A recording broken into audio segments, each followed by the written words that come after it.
Hello and welcome back to Ephemera Files with Tommy. We are continuing to work on our July journal from a Simple Kit challenge that is being held by DearJulieJulie, and you can find her on YouTube. I will post a link below. I will also post a link with the description of this particular challenge. So I'm getting there. Maybe not as quickly as I'd like or as timely as I would like, but I'm getting there. So I have already prepared ahead of time for what I want to work on this particular video. So I have things marked. As you can see, it's still kind of a triangle because it has nothing in it yet. So we're going to go through here. I have some pages marked that I want to go ahead and get a few of the things on the checklist done that I have not done yet. I have not used a napkin yet, and that is, where is it? Right there. And so that will be the first thing that I work on. I'm going to do some napkin applique on this white page that is facing our part 1 of our first signature. So I found these napkins at Dollar Tree. I've used a lot of them. As a matter of fact, I've even used a part of this one already. And so I am going to do a simple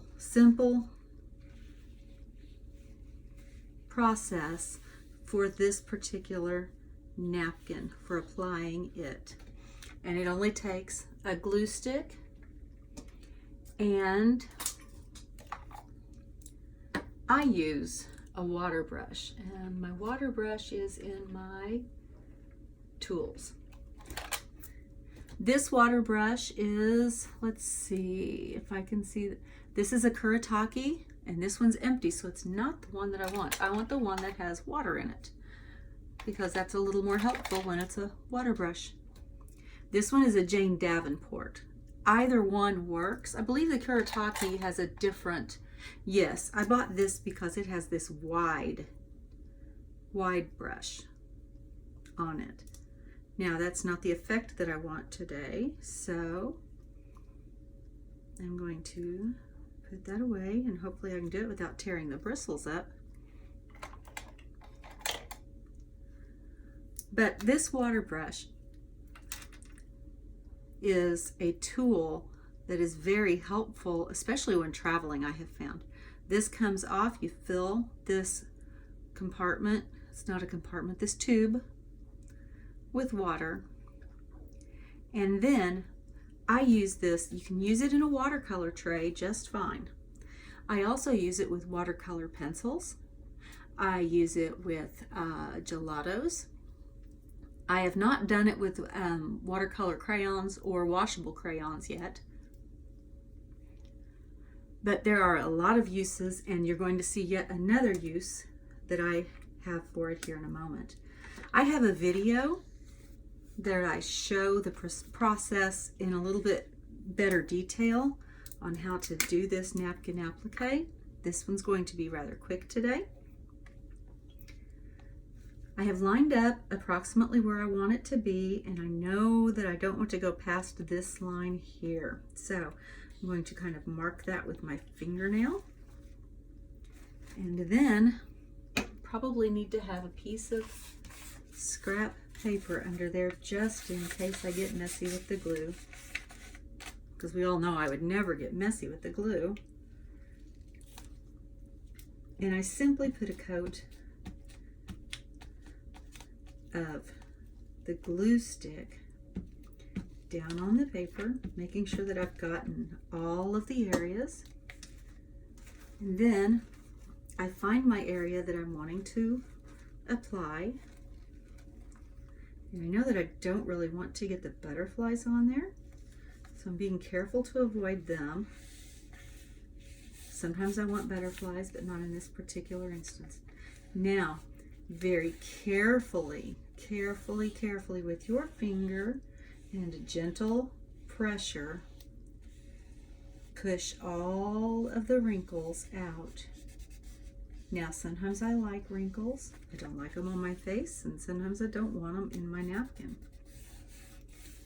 Can't help the ones on my face. There's no amount of pressure that seems to help that.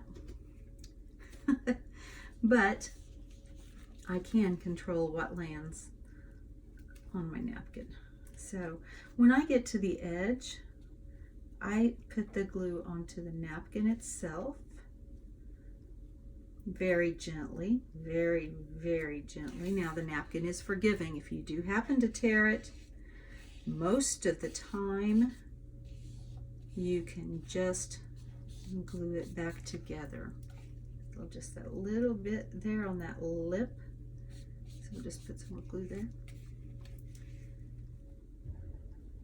I really like using this glue stick form of applique on the napkins. I feel like it doesn't give this weird texture that you sometimes get with Mod Podge. Now, if you want that texture, then Mod Podge is great. And sometimes I do want that texture. But in this particular instance, I would like for it to be as smooth as I can get it. Now, this napkin is not going to cooperate completely, but that's okay, because I may just cover up that little goof there. I'm pretty sure I'll cover up that goof there with something else decorative. I may put a pocket here or something. I'm going to glue this one little last piece of the napkin down. I think when I talk, I tend not to be so careful, and that's probably what happened right there, because I was talking. Sometimes you just have to talk. Sometimes a girl's got to talk. And this is where the water brush comes in. Now you can use a regular brush and just a little pot of water.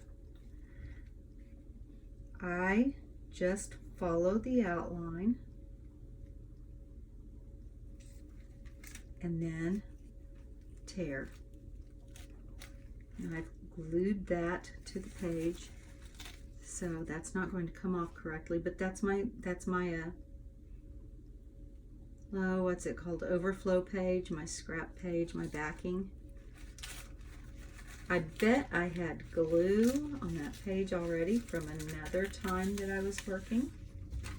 I did, and so that's just glued on there, and that's not a big deal.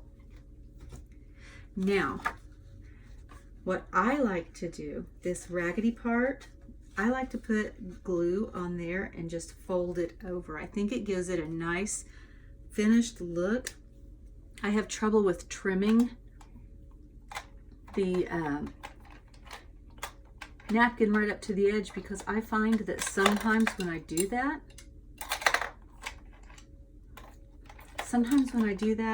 the napkin starts to peel off the corners, and I don't want that to happen. So I'm going to take my glue stick and apply just a little bit of glue on those raggedy edges and gently fold it over. I don't think I put glue on that part yet, so we'll get glue on there.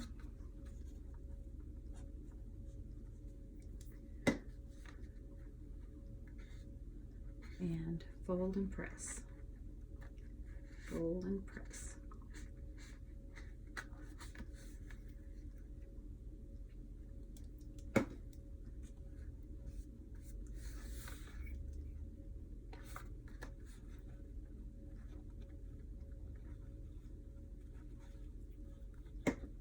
And sometimes you'll have to go back over it again because you didn't get quite enough glue on, or you missed a spot. Or sometimes if you wait like 1 second too long and the glue just dries on you. That happens too. You can also just leave that ragged edge.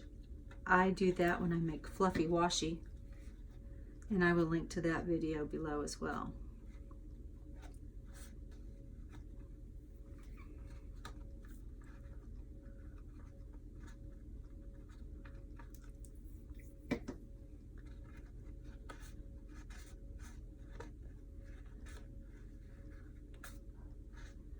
All right. And there is one use of a napkin. Put my glue back up. I try to put things away after I use them if I don't think I'm going to need it again. At least not really soon. Let's see, so I can check off the napkin. I will probably use more than that, but I want to make sure I at least use that. All right, so the next technique that I have bookmarked somewhere, I have one in each signature. So, oh, that was still the first signature. That was why I couldn't find it. Okay. So, for signature 2, the technique that I want to share is the book page, use of a book page. And I am going to make a multi-pocket page, and I'm going to put it on this graph paper to play off the colors of this page beside it. This is the book that from the book that I chose to use as a part of this challenge.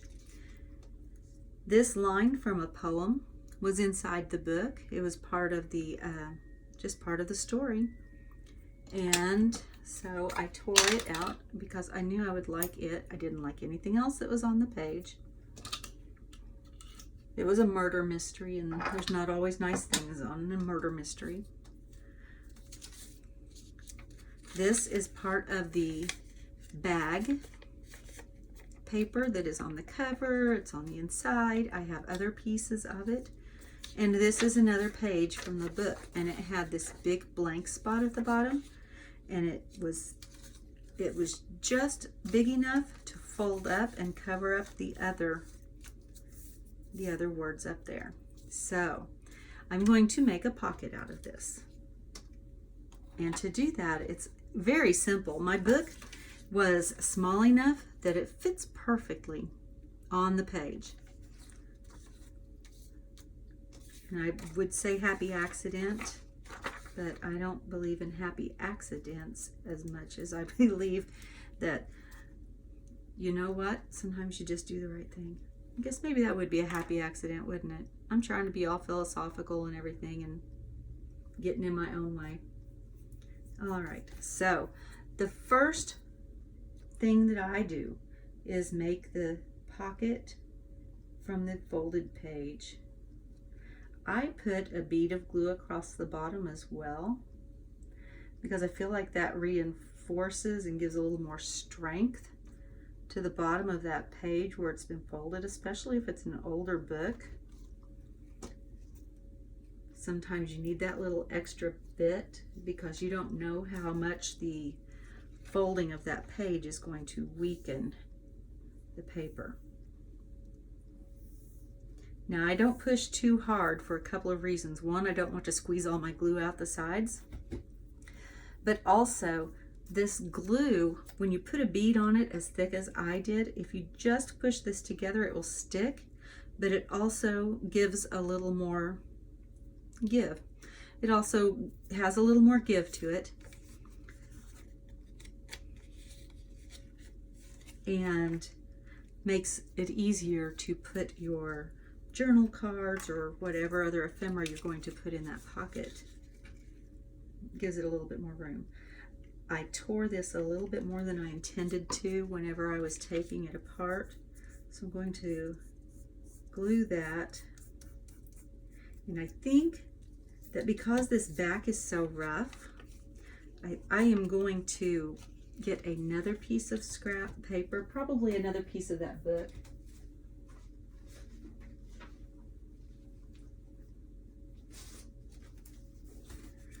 Because it had so many pages that I couldn't use. And I am going to get my glue stick again.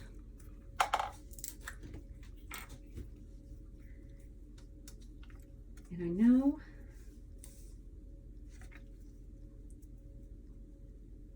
that I can just do this instead of possibly causing that to tear more. It's not going to matter if I put more glue around where the edges would be, since I am probably not going to use that page as is anyway.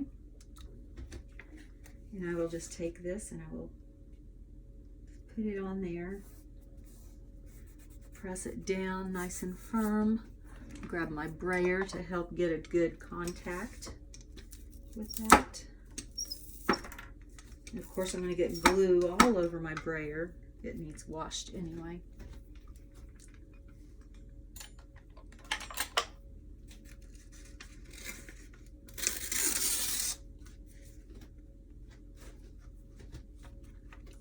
Let's try this again from this side. Oh, much better. Should have done that in the first place. Sure, I'm not the only one who has ever done that. Should have done that in the first place. So, all right. So now I'm going to take my Stanley scissors, because they have a coating on them so that things don't stick. I have a smaller pair of scissors that also has a titanium coating on them so they don't stick. But because this is a longer cut, I prefer to have the longer blades so I get a smoother line.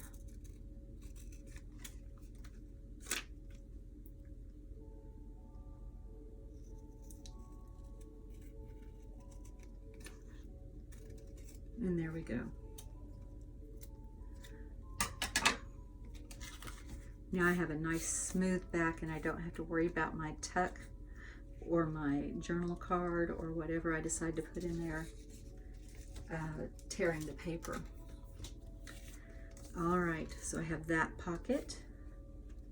I will do the same with this one. I would like for that to be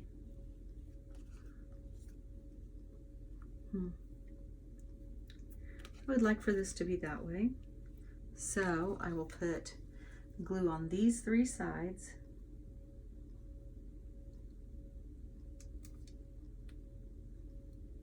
Because I am making a multiple pocket.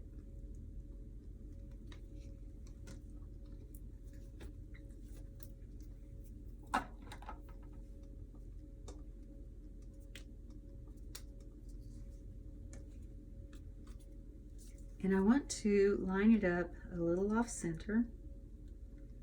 Well, actually a lot off center. Because I like that number. It may be upside down, but I like it like that.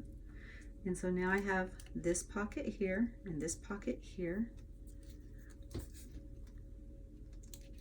I did forget to do something. Of course. I have found my favorite color for aging and distressing the edges of pages is not vintage photo. To me, that doesn't really look like an aged page. It does look more like a sepia photo, and I'm pretty sure that's what it was meant for. I prefer the brushed corduroy, because I have actually used it on some pages and held it up to other actually aged pages, and it has been so similar. Okay, now I should have done this before I glued this all together. I did not remember to do it. But I like these, I think they're makeup sponges. Somebody gave me, it came in sheets, like sheets that were cut into all these triangles, rectangles cut diagonally into triangles. And I like them a lot. I like them better than the blending tools. Now, I do like the blending brushes when I am doing stenciling. But when I'm just adding this little bit of color to the edges of papers, I much prefer these. I think it gives it a softer effect. I don't have to worry about the circle happening. And it may just be because I don't quite have the hang of using the round blender brushes and the distress tools and whatever they're called. let's see, do I want that up? I don't know. I think I want it right there. And so I am going to use my glue stick. I'm going to grab this page that I just put glue all over anyway and use it to get the overflow.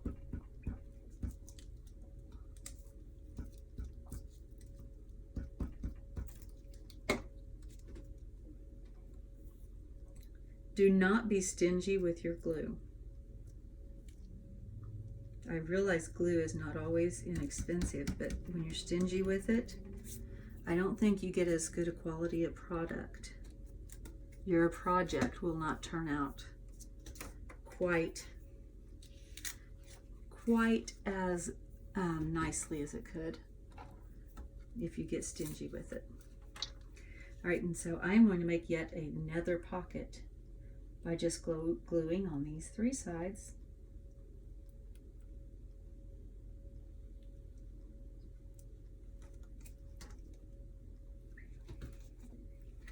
And then placing my pocket on this page. And I'm not going to go at the center of the page. I have stair-stepped these down, so I am going to once again come over to this corner.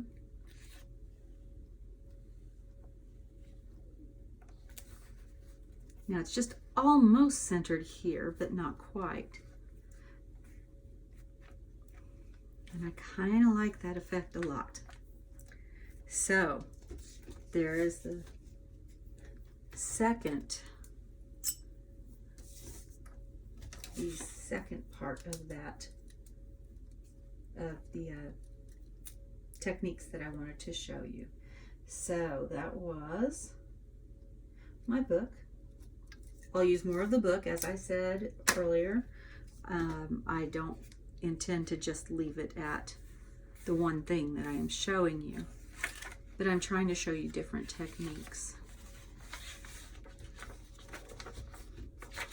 This is from the Velveteen Rabbit. I thought it would work, and it probably would have worked had I been able to stick with my original size of my journal. But because I was silly and didn't realize how hard it was going to be to create a journal with those dimensions, I am now having to refigure how to use my children's book. I did check though, and this particular page, that will just fit by cutting up the middle of these fronds, and I'm going to quickly cut this part and come back and trim it just so I can get over here to this side. I am just cutting up the center of those palm fronds, and this is going to become another pocket, I think.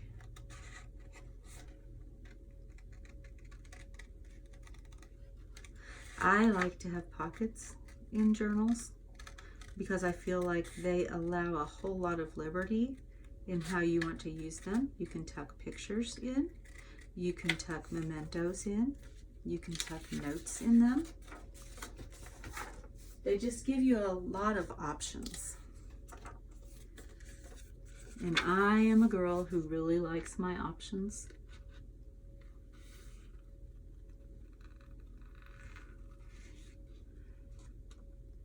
And so I would like to give other people as many options as possible as well. Now I am not going to fussy cut around all of those bunnies, even though they're darling and adorable.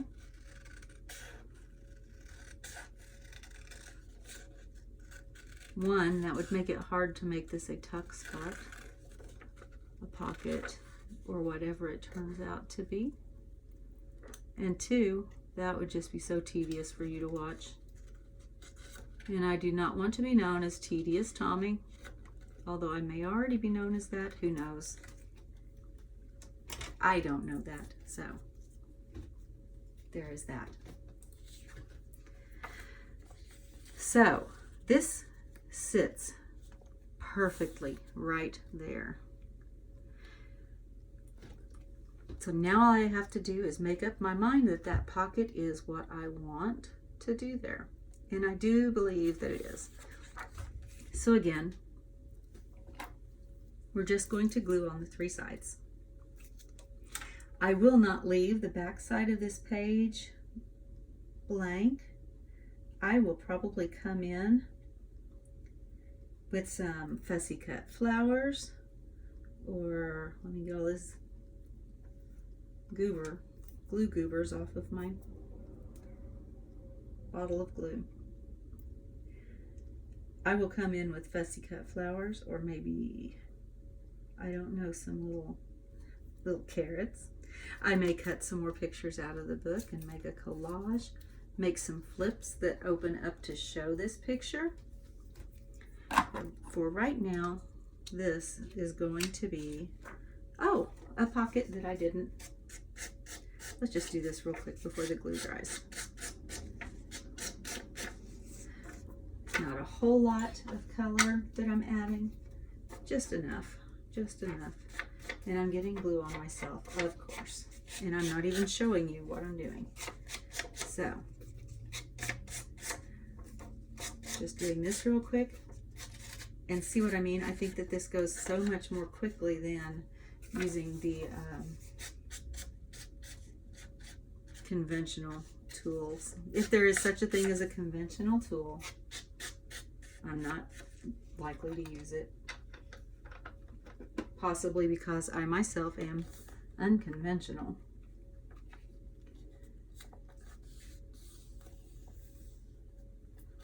And there we go. There's the book page. I'm going to take my glue stick, that one little palm frond. Didn't get glue on it. And I don't want it to be hanging out because it'll get torn off, and possibly more than just the palm frond will get torn. So there is another pocket.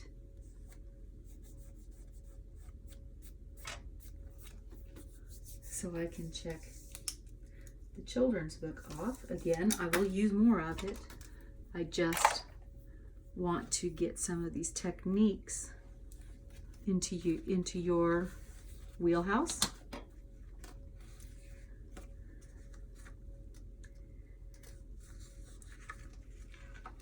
Now, we needed to use fabric, which I've already used fabric some. I want to use some more fabric. We have postage stamps. We're supposed to use 6. I have 4 more over here to the side that I will use elsewhere in the book. But in this particular case, I am going to make a clip to go on this page right here. And I've already decided that this is how I want them to be arranged.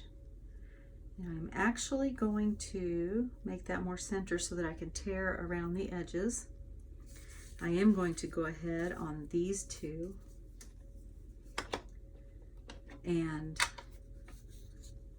just color the edges a little bit,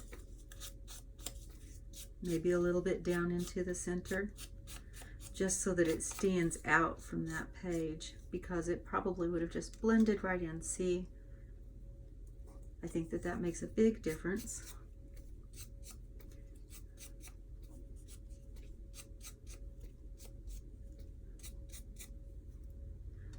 And you know, this one's already brown, but the edges of the stamp are white, and this gives a little depth to that craft paper envelope backing that's on there. I'm going to leave this right here so that I don't forget to go around to this card. So, I want to use some of this muslin as well. Not a lot. I'm just going to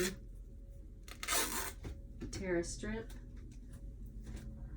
And let's see. I'm going to tear it again right down here.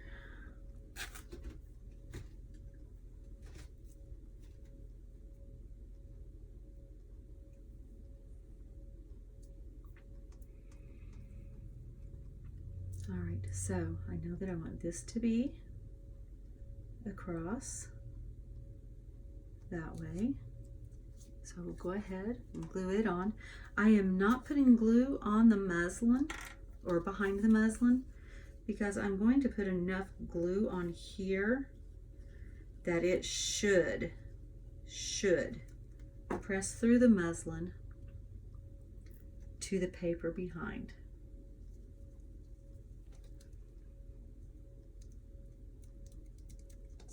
And it does. It does, it does. So that went well. And we'll do the same thing with the other two stamps. Sorry, I keep going up to my face because I'm trying not to get my body in the shot. And sometimes it's just hard. It's hard to see what you need to see and keep things out of the picture that don't need to be in the picture.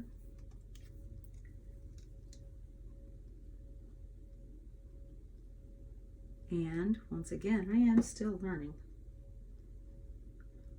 My YouTube channel is a whole 2 months old. So have some grace.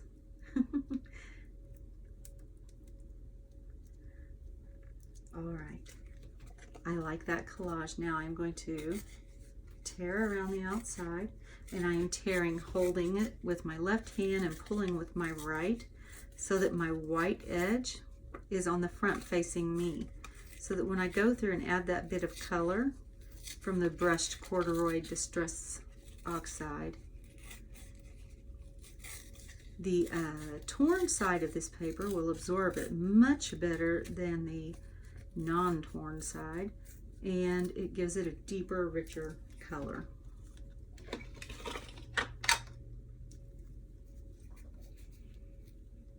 Now, like I said, these were given to me, but you might be able to find something similar in any makeup department.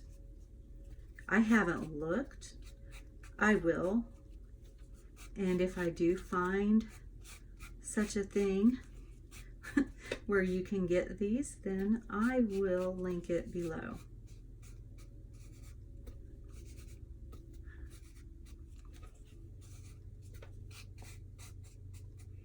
I am making sure to get some of the ink onto that muslin so that it has a little bit of a color accent as well.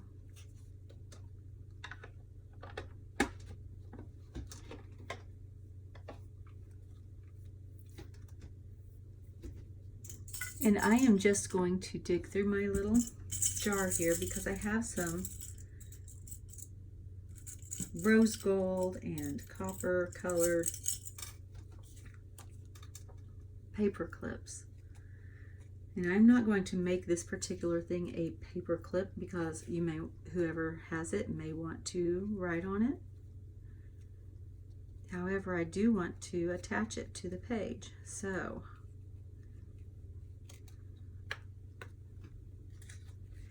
I'll get my head out of the way again if I can. Just slide that on there. Just like that. And I think that I would prefer to have the bigger one on the front. So we'll do this.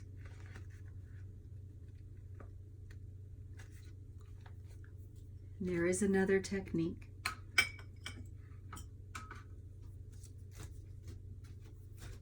And so we can check off 3 stamps. So 1, 2, 3. I've used fabric a few times and my scrap paper pad. Okay, so let's see what's next.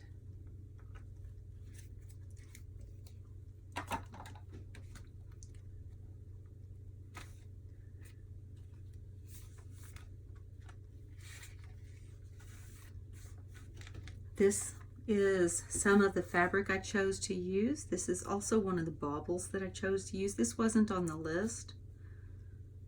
It is actually something that was only holding this together, but I think I am going to add it.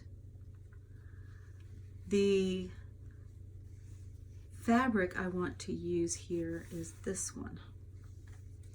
I will probably use these other fabrics as well in other places, but I want to make a fabric ruffle without sewing it. So I have this right here. These 2 pages I am going to glue together to make another top pocket. So I'm going to make a ruffle that's going to go on the outside.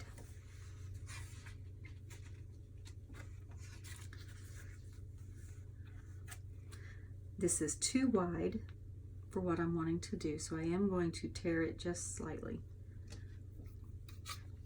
Not a lot. I need a little bit of overhang.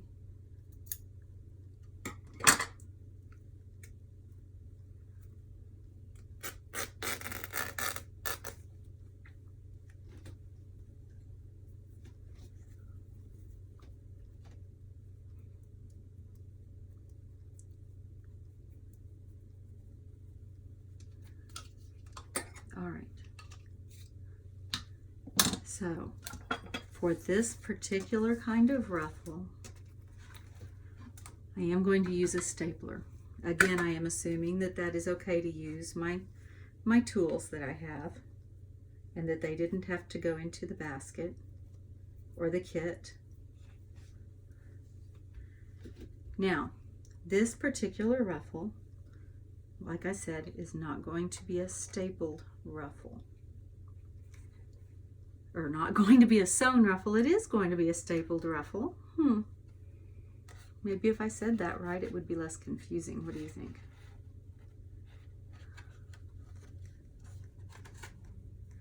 And the way that I am going to do this is I'm going to line this up. I'm going to put that page over there because it's in my way. I'm going to line this up just right at the edge. I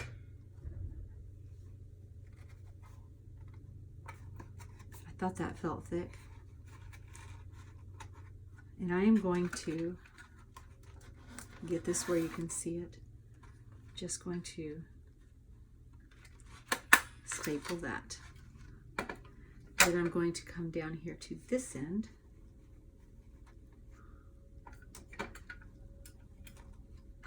and do the same thing. Maybe I am going to do the same thing.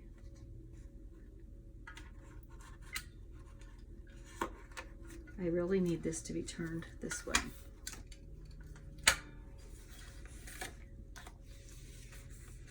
So that I can see what I'm doing and you can see what I'm doing. So just slide that up there. I want the intact, the one bar of the staple to be on the outside. These will be closed up on the inside once I get done stapling. This fabric has been folded in half and it has a seam right there. So I'm going to line that seam up approximately with the center of the page and staple there. And then I'm going to find about the midway point there and staple. Normally I would sew this fabric, but if you're making a simple kit and the premise of this exercise is, say you were going somewhere, you were traveling, and you needed a simple kit that you could work on and you wouldn't have all of your stuff. You wouldn't have just your entire room to work with. And so it's kind of a making do with what you have. And the things on the list were making do with what you have. My challenge with this one hasn't been so much making do with what I have as finding time to do it. And I know that there are other people out there that can commiserate with me. But I do enjoy challenges, and this just happens to have been more of a challenge than usual. All right, I am going to put one more staple right there because that is still feels really floppy.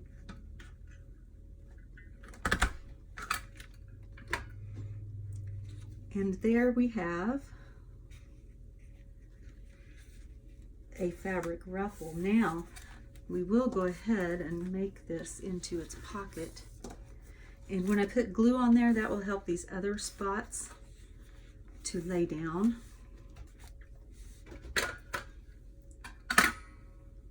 And stay where they're supposed to be. So we're going to get our glue out. I'm going to go ahead and tuck some glue up under there. That one that's sticking up. Stick that down.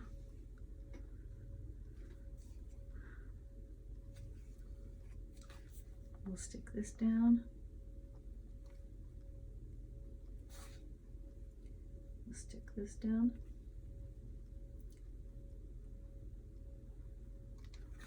Now there is going to be a trick when we fold this up to be a pocket, because we could have all kinds of problems with our tuck catching on and raveling and tearing up when it comes into contact with the ruffle and the staples and all of that goodness. So what we're going to do is run our glue for the bottom of the pocket as usual across here, and then we're going to stop short. And we're going to run our glue up here so that we clear that ruffle. Then we're going to come down and across the ruffle so that we can close up the edge of that page. And that way we have a nice clean place for the journaling cards or whatever to go into. But we also have a nice seal on this part so that that ruffle is protected.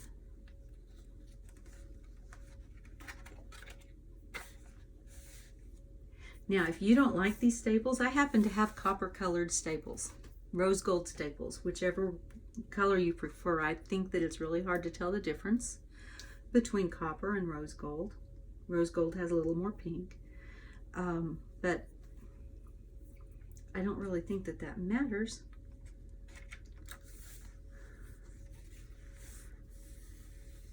Once again, it's a junk journal, and I like that.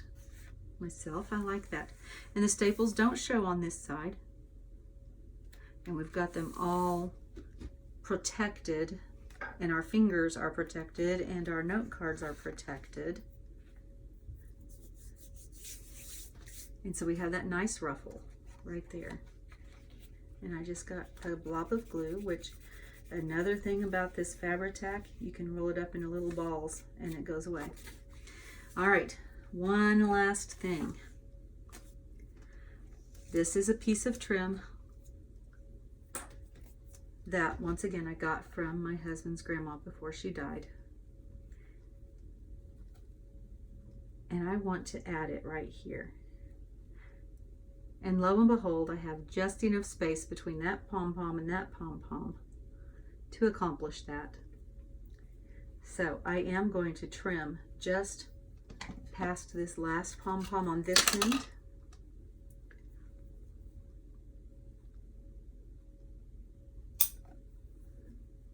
And just past the last pom-pom on this end.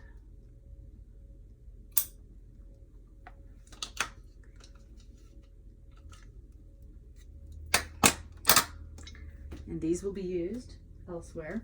Again, I am not throwing anything away, because I don't know what else I'm going to need to complete this journal. I am going to run a bead of this glue, this 3-in-1 glue, right along the inside edge of this lace, because I'm not going to put it right on top of it. I'm going to overlap it so that I have a little depth, and my pom-poms are actually in up behind the lace on the inside.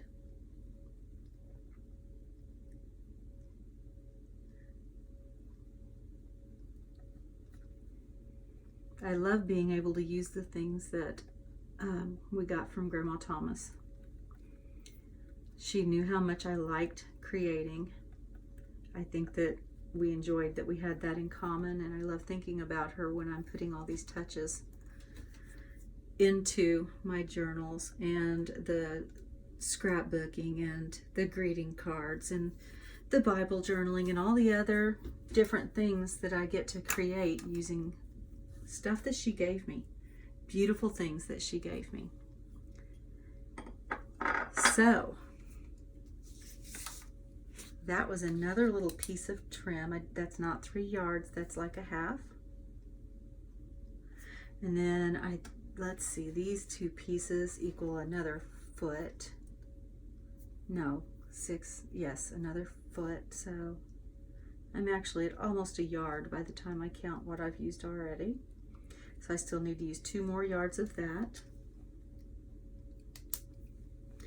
It is getting there.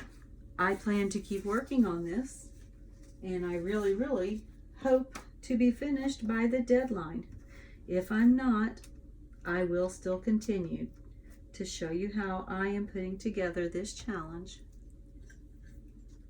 with Dear Julie Julie, our July journal from a simple kit. I am having fun. I hope you are too. Thank you for joining me today, and as always, be kind.